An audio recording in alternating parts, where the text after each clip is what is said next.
Design is intended to address problems. I think it's an awful idea to invent a problem and then fit it to a design that no one asked for. My name is David Zilber.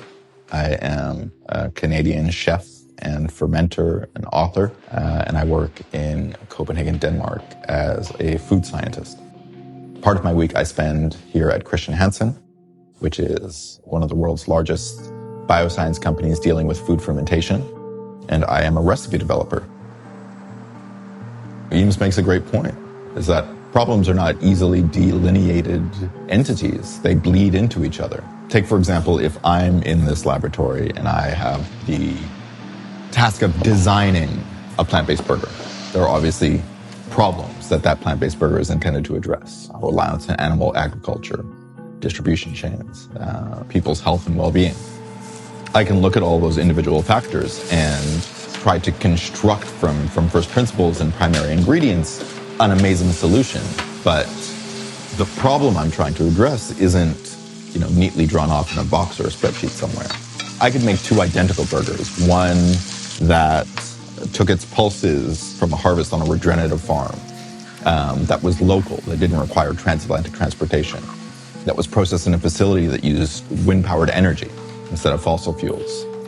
And I could take another burger and have the exact same recipe, but without thinking about sourcing, just rely on the status quo. Obviously, in people's mouths, on people's plates, you might say that those things are equivalent, but obviously the backstories to each of these solutions bleeds into the world on a much greater scale.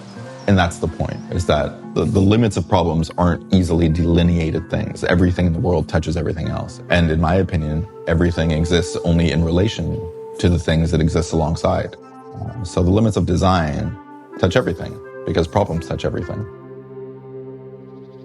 Ray and Charles Eames have always been profoundly inspiring. If you sit in one of their chairs, you understand that whoever came up with this has thought about the human body. They've thought about how you sit and what an inanimate object should make a living person feel. And I think that's powerful. So, that take on design, the care that they put into the crafting of anything they did, I think speaks across disciplines. I have no limits on what I garner inspiration from. It could be an opera, it could be modern or classical art, it could be, a walk through a forest, or, a great book of poetry.